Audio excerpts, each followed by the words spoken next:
So boys and girls, we had to stop on Friday and almost close to the end of chapter 9. And we are working on our Rising action. Right. And so I will rewind just a little bit so we can refresh our memories and go down to page 122, the last paragraph, the second to last paragraph, the sun. Give me a thumbs up when you're there, please. Summer, you okay? Thumbs up. All right, we all good? The sun was beginning to get down in the sky behind me. It would be getting dark soon. Already it was getting cold and a bit of a chill wind was springing up. I was just as glad of the dark, though. There were houses to pass by and little villages to go through, and in the dark it would be safer. I planned not to stop for the night, but just push on all the way home. Besides, I didn't know of any place to stop. Father had friends along the way, but they were strangers to me. I went on thinking about something to tell the Cowboys, and after a while I began to get an idea. I went belting the oxen when they slowed down. The sun dropped behind the hills in the back of me, leaving a red smear in the sky, which slowly turned black. I shivered. I was hungry. There was some biscuits and jerked beef in the sack in the wagon, and a bottle of wine Mr. Bogardus had given Father for a present. The wine would warm me up a bit, but I decided not to eat or drink anything yet. I knew I was going to be really tired and cold and miserable soon enough, and it would be nice to have the food and the wine to look forward to.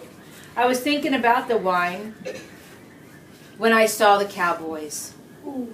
They were sitting on horseback in the middle of the road, about 20 yards ahead of me. So here we have Tim saw the Cowboys, and that's where we left off with our rising action. 3 black figures stock still in the night. The sight of those unmoving figures shocked me. I almost ran, but I didn't. Are you following along, please, in the book? We're right in the middle, page 123. You good?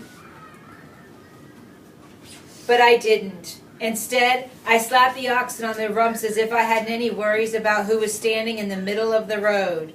One of the horses stamped his bridle, jingled in the night, and his bridle jingled in the night. I cleared my throat quietly so I wouldn't sound scared. Are you scared? Kind of. Yeah. Nervous. And then I shouted, "Are you the escort? Am I ever glad to see you?" Now, does he think they're really the escort? No. No. Now, remember it talked about him devising a plan. He just has a little story. One of them pulled the cover off of a lantern he had been holding. A circle of hazy light spilled out into the night, showing bits of horses and faces and guns and trampled snow. "Pull up the oxen," the man with the lantern shouted. So I stopped the oxen up and walked forward a few paces. Then the man with the lantern leaned forward to let the light shine on me. "It's the boy," he said. "Yes, sir. Father said that an escort would be along here soon. But when you didn't come, I was worried that the Cowboys would come and get me first." "We're not the..." one of them started to say. "Shut up, Carter," the man with the lantern said. "Come here, boy." I took a couple of steps forward. Now the lantern was shining in my eyes, and it was hard for me to look up and see their expressions. All I could see was the horse's legs and the snow. The man's voice came just out of the glare. "When did your father say that we would be here?" So what do you think about the rising action? Summer, I noticed you've been looking at me. Are you waiting for me to stop and write? What should I write? Tim had an idea. Tim has a plan to trick the Cowboys. Tim tricked the Cowboys. Tim's tricking the Cowboys. How is he tricking them? But Tell thinking them that an escort, let get them them think that irritated. he thinks. Get Okay. them that they're So, an escort. Tim is... Tricking Tricking the Cowboys. Cowboys. Ow.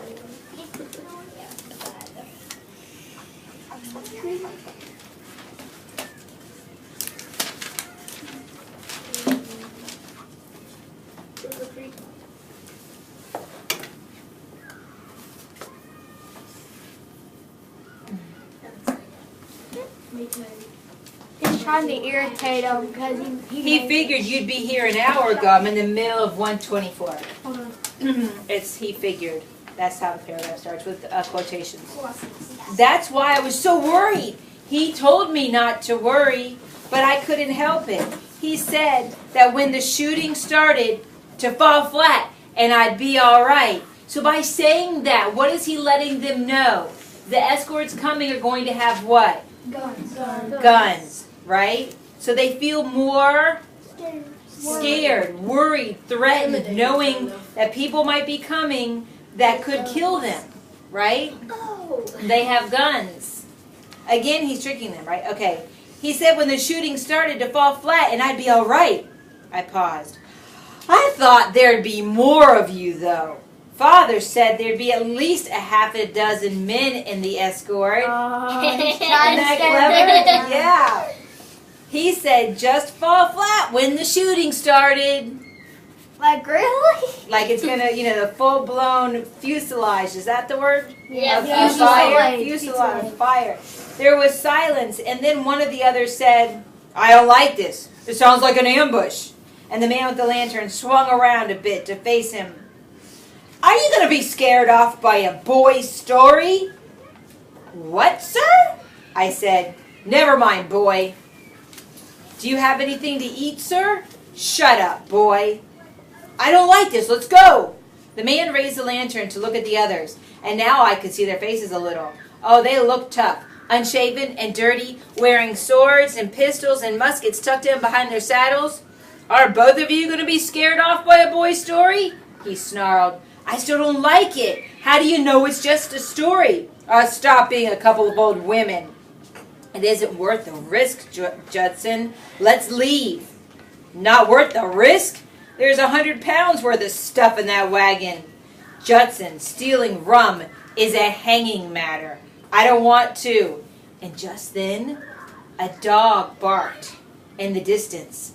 The oxen bawled. Darn, one of them said. It's them. It's just a dog barking. I'm not taking the chance. So he wheeled his horse around the snow, and the other one did likewise. Darn you men, Judson said. But they had begun to gallop off through the snow. Snarling, he pulled the cover over the lantern, and then he wheeled his horse around too. And they disappeared down the road. I stood for a moment listening to the sound of their hooves dying out in the snowy road.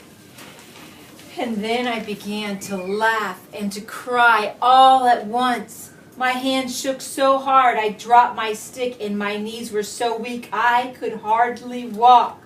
I felt terrific because I fooled him. It would be a great story to tell Sam, but everything else was awful. Father being gone and me being alone in the snow and the dark and hours to go before I got home. I climbed into the wagon. I ate those biscuits and beef, and I drank about half a bottle of wine. I guess I was sort of drunk because I just kept putting one foot in front of the other. And by midnight, I was home. Right there. Okay, so now, we